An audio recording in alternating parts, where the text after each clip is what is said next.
요한일서 5장 11절입니다. 또 증거는 이것이니 하나님이 우리에게 영생을 주신 것과 이 생명이 그의 아들 안에 있는 그것이니라. 아들이 있는 자에게는 생명이 있고 하나님의 아들이 없는 자에게는 생명이 없느니라. 내가 하나님의 아들의 이름을 믿는 너희에게 이것을 쓰는 것은 너희로 하여금 너희에게 영생이 있음을 알게 하려 함이라. 아멘. 여러분, 아들이 있는 자에게는 생명이 있고 하나님의 아들이 없는 자에게는 생명이 없다고 단정지어서 성경은 말하고 있습니다. 그러니까 내 육신이 살아있다고, 내가 20살, 30살 건강하다고 생명이 있는 게 아니에요. 보고 듣고 느끼고 달려가고, 요즘에 보니까 예능 프로 가운데 뭐 격투기 선수들, 운동 선수들이 많이 출연하더라고요. 그런 스타들이 살아있는 게 아니라는 거예요. 그들이 생명이 있는 게 아닙니다. 세상의 부귀영화를, 물질을 부자가 된다고 해서 생명이 있는 게 아니고, 성경은 뭐라고 합니까? 하나님의 아들, 예수님이 있는 자가 생명이 있고 하나님의 아들이 없는 자는 생명이 없다라고 하는 거예요. 여러분, 이 말씀을 믿으십니까? 이 말씀을 정말 믿으세요? 그러면 나는 아들이 있습니까? 하나님의 아들이 있다 없다가 도대체 무슨 뜻이냐? 11절에 그 의미를 밝혀주고 있습니다. 11절에 또 증거는 이것이니 하나님이 우리에게 영생을 주신 것과 이 생명이 그의 아들 안에 있는 것이니라. 그러니까 생명은 예수님 안에 있는 거예요. 아들이 있다라는 것은 예수님 안에 있는 자를 말하는 겁니다. 말씀 그대로 제가 증거하는 거예요. 아들이 있다라는 의미는 뭐냐? 뭐 예배당에 출석한다, 내가 성경을 읽는다, 기도를 많이 한다, 뭐 적게 한다, 이런 의미가 아니라 우리의 마음이, 우리의 영혼이 예수님 안에 들어가서 있는 상태를 말하는 것입니다. 우리가 예수 그리스도 안에 들어가 있는 그 사람에게는 생명이 있는 사람이고, 예수님 바깥에 있는 사람은 생명이 없는 사람이라는 거예요. 자, 그러면 예수님 안에 어떻게 들어갑니까? 어떻게 예수님 안에 우리는 거할 수 있습니까? 예수님이 이것을 위해서 이 땅에 오셔서 십자가에서 죽으시고 부활승천하시고 성령을 보내주셨어요. 저와 여러분은 예수님 안에 어떻게 들어가냐면 예수님의 십자가를 붙들므로 예수 그리스도의 십자가를 지는 것을 통해서 들어가요. 꼭 기억하십시오. 다른 어떤 종교적인 행위를 다 떠나서 그것은 하나의 예수 그리스도 안으로 들어가는 겉으로 드러나는 행위일 뿐입니다. 말씀을 읽고 기도하고 뭐 금식하고 하는 모든 것은 예수님 안으로 들어가기 위한 어떤 겉으로 드러나는 행위로 드러나는 것이지, 본질은 뭐냐? 십자가, 예수 그리스도의 십자가를 우리가 짐으로 말미암아 예수님 안으로 들어가는 거예요. 제가 조금 이해하기 쉽게 비유로 말씀을 드릴게요. 아주 오래전에 제가 두만강, 북한에 있는 두만강 쪽으로 가본 적이 있어요. 백두산도 가보고. 두만강에 가면은요, 비가 많이 오는 철이 아니면은 사실 생각보다 굉장히 얕아요. 어떤 지역은 무릎이나 허리 정도만 되면 건널 수 있을 정도입니다. 겨울에는 더 강수량이 줄면은 더 얕겠죠. 그래서 이제 탈북하는 사람들이 지금 얼마나 날씨가 춥습니까? 지금 우리나라가 엄청 춥죠. 영하 20도라죠, 서울이. 그러면 두만강이나 압록강은 어떻겠어요? 영하 30도, 40도입니다, 거기는. 그런데 탈북하는 사람들이 있단 말이에요, 겨울에. 그러면 어떤 애기 엄마가, 아주머니가 자신의 아기를 이 품에 안거나 등에 업고 탈북을 한다 생각해 보세요. 북한을 빠져나오기 위해서 두만강을 걷는 거, 야밤에.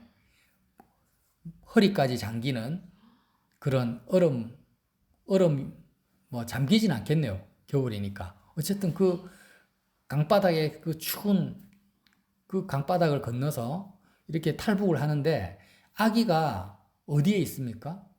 어머니의 따뜻한 품 속에 있어요. 꽁꽁 싸맸습니다. 밖에는 영하 30도예요. 그리고 등에 있어요. 그렇게 아기를 품에 안고 건너는 여인, 아주머니를 생각하면 그 모든 차가운 기운, 바람, 정말 서리 같은 그 얼음 바닥을 냉기를 온몸으로 다 겪으면서 아기를 이게 품에 껴안고 아기가 추워서 얼어 죽을까 싶어서 꽉 껴안고 그렇게 탈북을 한단 말이에요. 실제로 그렇게 합니다. 그런데 예수님의 십자가가 그런 거라는 거죠. 예수님은 우리를 세상에서 건져서 하나님의 나라로 탈북이 아니라 탈세상시키려고, 출애굽, 출세상시키려고 주님이 십자가에서 고난을 당하셨어요. 그 고난은 어떤 고난이냐? 우리가 받아야 될 하나님의 진노와 저주입니다. 우리의 범죄, 우리의 죄악, 세상을 사랑하는 우리의 모든 죄를 주님이 온몸으로 다 받으신 거예요. 십자가에서. 피를 흘리시고 고난을 받으셨어요. 그러니까 마치 그 탈북하는 어머니가 그 모진 겨울의 그 비바람과 눈보라와 그 한기를 온몸에 다 받으면서 아기를 안고 건너는 것처럼 두만강을 건너는 것처럼 예수님이 우리가 받아야 될 우리의 죄악의 죄짐을 고난을 환난을 십자가에서 다 몸으로 다 받으시면서 우리를 껴안으신 거예요. 우리 대신에 그 말입니다. 그리고 그 십자가를 신 이유가 뭐냐? 바로 예수 그리스도 안으로 우리를 데려가시려고. 하나님 안으로 우리를 데려가시려고. 세상에서 탈출시켜서 예수님 안으로 데려가시려고 십자가를 신 거예요. 그래서 아들 안에 예수 그리스도 안에 있는 자에게는 생명이 있다라는 의미가 조금 이해가 되십니까? 이런 십자가의 은혜라는 거예요. 그래서 우리는요, 예수님을 영접한 이후로 예수님을 믿는다라는 의미가 뭐냐면 예수님의 그 십자가를 내가 꽉 짊어지고 사는 걸 봐요. 예수님의 십자가를 내가 짊어지고 사는 것을 의미합니다. 세상에서 받는 고난과 연단과 어려움은 십자가가 아닙니다, 여러분. 사람들이 자꾸 이 부분에서 헷갈려하고 혼란스러워합니다. 목사님들도 잘못 가르치는 경우가 굉장히 많아요. 어떤 사람이 나에게 사기를 치고 나의 험담을 하고 그랬을 때 그런 것들을 우리가 당하면 힘들잖아요. 그게 일종의 환난이고 고난이잖아요. 그러면 그걸 십자가 진다. 예를 들면 자녀들이 애를 먹이면 부모가 아이고 내 새끼니까 내가 부모로서 이 자녀를 십자가 진다. 이렇게 불신 남편이 핍박하면은 요즘은 그런 것도 없지만은 예수 믿는 아내들이 남편 포기하지 않고 끝까지 남편을 위해서 기도하고 하는 게 그게 십자가다 이러는데 그거 아니라는 거예요. 그런 게 십자가가 아니에요. 그러니까 세상의 환난, 연단, 고난, 어려움은요 십자가가 아닙니다. 이것을 잘 몰라요 사람들이. 왜 십자가가 아니냐? 세상의 연단과 어려움과 환난은 성경에서 뭐라고 하냐면 짊어지라고 말하지 않습니다. 절대로. 뭐라고 합니까? 아무것도 염려하지 말고 오직 기도와 간구로 너희 구할 것을 하나님께 구하라.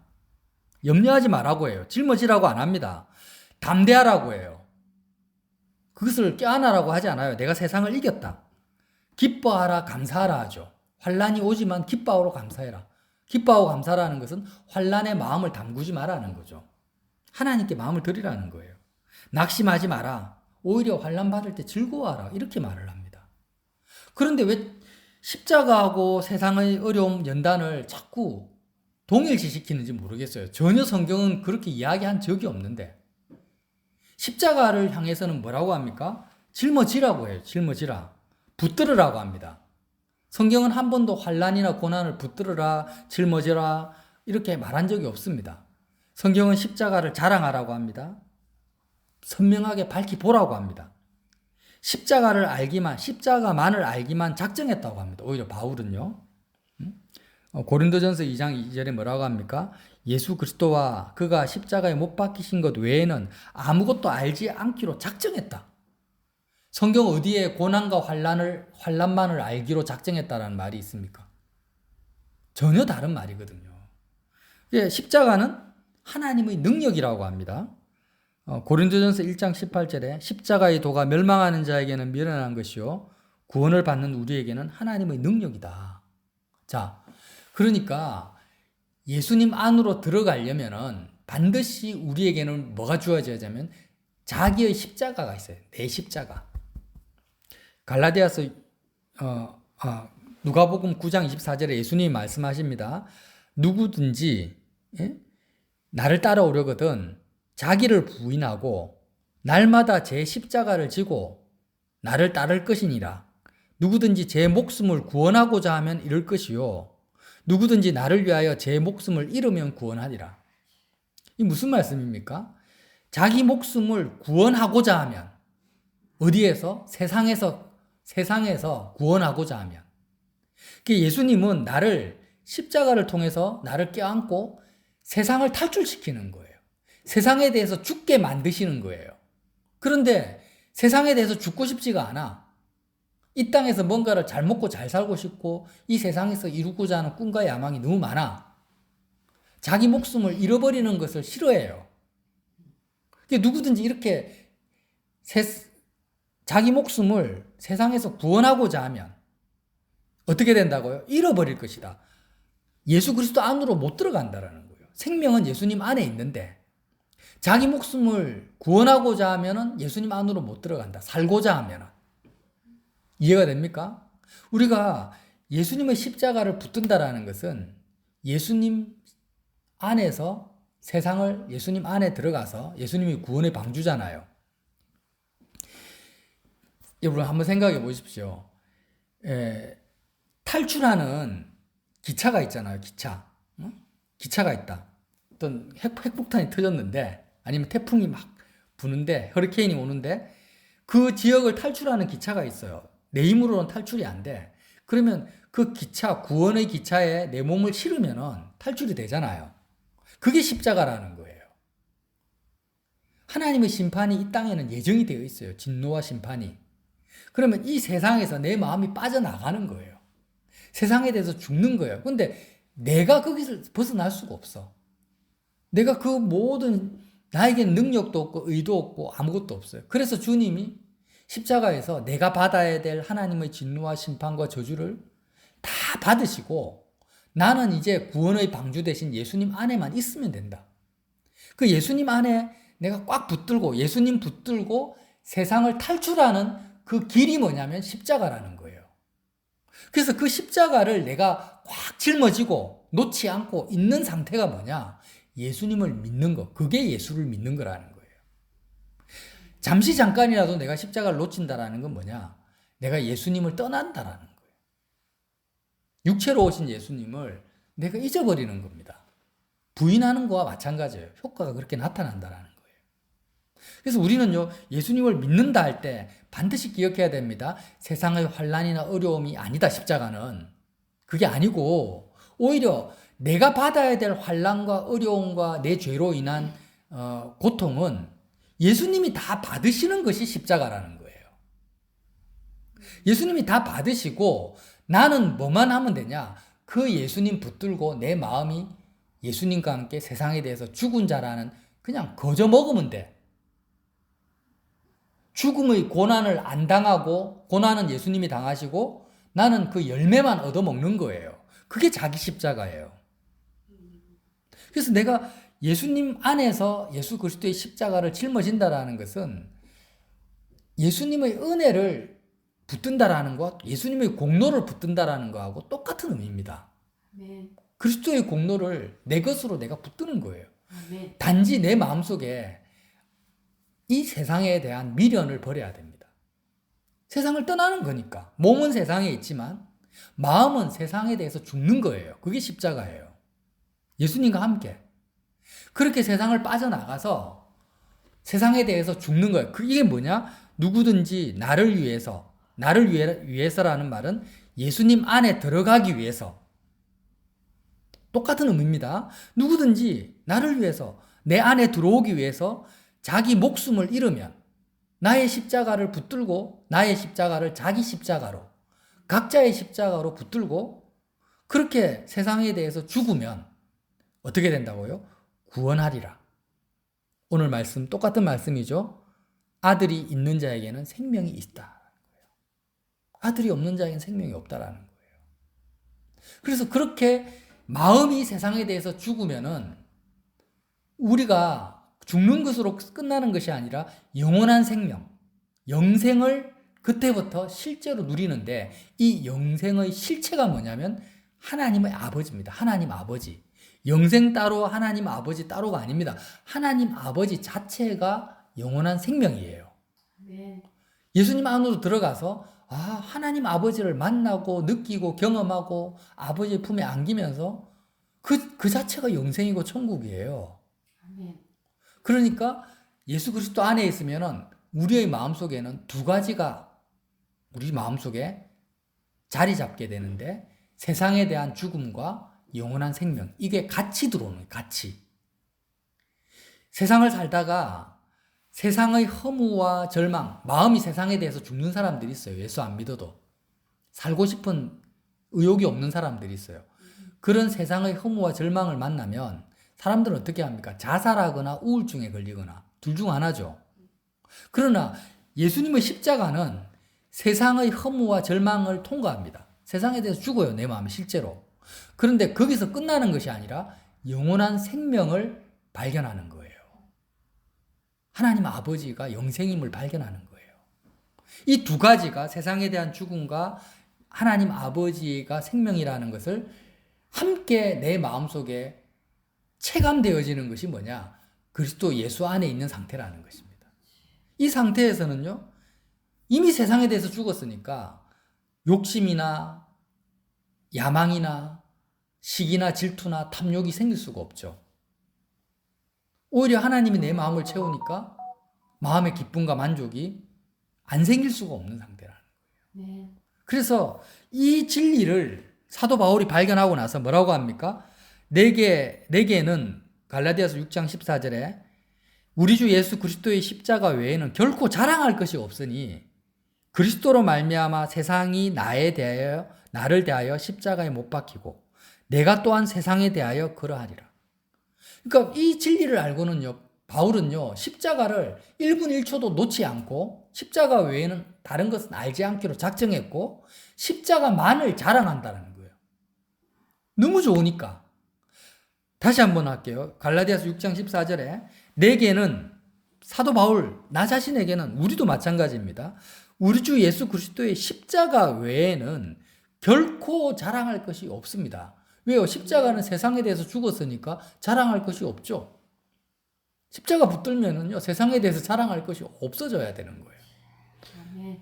그리스도로 말미암아 세상이 나를 대하여 십자가에 못 박히고 내가 또한 세상에 대하여 그러하니라. 자, 말씀을 마치겠습니다. 하나님의 아들이 있는 자, 예수 그리스도 하나님 아들 안에 들어가 있는 자, 생명이 있고 하나님의 아들 안에 들어가 있지 않는 자, 아들이 없는 자는 생명이 없다.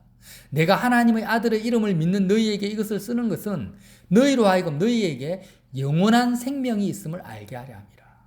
이 말씀의 실체가 저와 여러분의 삶 속에 지속되길 바랍니다. 아멘. 오늘 이 시간부터 꼭 마음에 명심하세요. 예수님의 십자가를 짊어지지 않는 자는 예수님을 믿는 자가 아니다. 내가 어떤 종교적인 행위를 해도 예수 그리스도의 십자가를 붙들고 세상을 빠져나가지 않는 자는 생명이 없는 자다. 천국에 못 들어간다라는 거예요. 못 들어간다. 아까도 제가 말씀드렸잖아요. 비유로. 핵폭탄이 터지는 그 도시를 탈출하는 기차 안에 있지 않는데 어떻게 죽음을 면하겠습니까? 그러니까 내가 지금 죽어서 천국 갈 거냐, 지옥 갈 거냐는요, 이미 정해져 있는 거예요. 죽어봐야 아는 게 아니에요.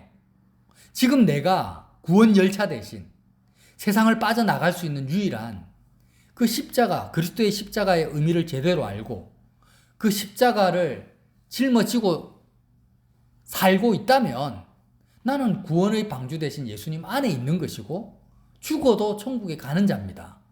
그러나 지금 내가 목사고 장로고 누구라 할지라도 내가 십자가의 의미를 모르고 십자가를 짊어지지도 않고 자기 십자가를 지지도 않고 예수님 안에 있지도 않으면서 내가 죽으면 천국 갈 수 있다라고 착각하지 말라는 겁니다. 아멘. 그래서 오늘 이 말씀 너무너무 중요한 십자가에 대한 진리를 꼭 잊지 마시고 적용하셔서 사도 바울과 같은 고백이 우리 입에서도 나올 수 있기를 예수님 이름으로 빌어드립니다. 아멘.